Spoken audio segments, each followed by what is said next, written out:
ಸ್ನೇಹಿತರೆ ನಮಸ್ಕಾರ.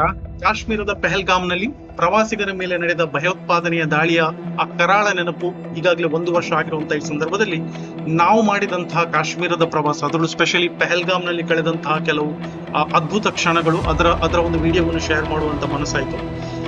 ನಿಜಕ್ಕೂ ಅದು ಪೆಹಲ್ಗಾಮ್ನಲ್ಲಿ ನಾವು ಮಾಡಿದಂತಹ ಒಂದು ಹಾರ್ಸ್ ರೈಡಿಂಗ್ ಆಗಿರ್ಬೋದು. ಅದು ಆಕ್ಚುಲಿ ಒಂದು 3 ರಿಂದ 4 ಗಂಟೆಗಳ ಟೋಟಲ್ ಒಂದು ಹಾರ್ಸ್ ರೈಡಿಂಗ್, ಫ್ಯಾಮಿಲಿ ಜೊತೆ ಮಾಡಿದಂತ ಒಂದು ಹಾರ್ಸ್ ರೈಡಿಂಗ್.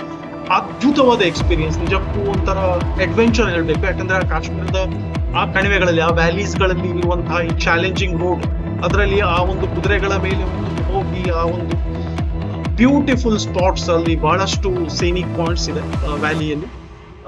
ಆ ಒಂದು ಎಕ್ಸ್ಪೋಜರ್ ಇದೆಲ್ಲ, ಅದೊಂದು ಲೈಫ್ ಟೈಮ್ ಎಕ್ಸ್ಪೀರಿಯನ್ಸ್. ಯಾಕಂದ್ರೆ ಕಾಶ್ಮೀರ ನಮ್ಗೆಲ್ಲರಿಗೂ ಗೊತ್ತಿರುವಂತೆ ಒಂದು ಭೂಲೋಕದಲ್ಲಿರುವಂತಹ ಒಂದು ಸ್ವರ್ಗ ಅಂತ ಹೇಳ್ಬೋದು. ಅಷ್ಟೊಂದು ಸುಂದರವಾದ ಜಾಗ. ನಿಜಕ್ಕೂ ನಾನು ನೋಡಿದಂತಹ ಜಾಗಗಳಲ್ಲಿ ಒಂದು ಅದ್ಭುತವಾದ ಒಂದು ಬ್ಯೂಟಿಫುಲ್ ಸ್ಪಾಟ್.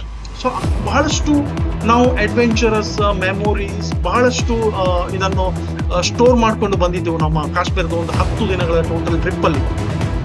ಆದ್ರೆ ಈಗ ಒಂದು ಪೆಹಲ್ಗಾಮ್ ಲಾಸ್ಟ್ ಇಯರ್ ಈ ಒಂದು ದಾಳಿ ನಡೆದ ಒಂದು ಪೆಹಲ್ಗಾಮ್ ಅಂತ ಹೆಸರು ಕೇಳಿದ ಕೂಡಲೇ ಒಂಥರ ಬಹಳ ವೇದನೆ ಆಗ್ತದೆ. ಯಾಕಂದ್ರೆ ಜನ ಟ್ರಿಪ್ಪಿಗೆ ಹೋಗ್ತಾರೆ ಬಹಳಷ್ಟು ಮೆಮೊರಿಗಳನ್ನು ಕ್ರಿಯೇಟ್ ಮಾಡ್ಲಿಕ್ಕೆ. ಯಾರು ಮದುವೆ ಆಗಿ ಒಂದು ಹನಿಮೂನ್ ಟ್ರಿಪ್ಗೆ ಹೋಗಿರ್ತಾರೆ, ಫ್ಯಾಮಿಲಿ ಜೊತೆ ಹೋಗಿರ್ತಾರೆ, ಫ್ರೆಂಡ್ಸ್ ಜೊತೆ ಹೋಗಿರ್ತಾರೆ.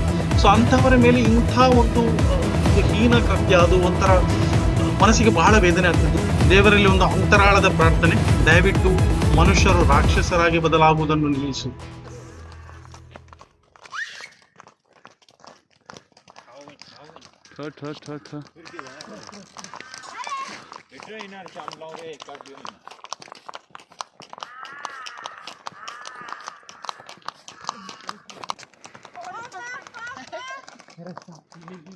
लोग शिक्षा लोग सर, छोटू यहाँ देखो छोटू.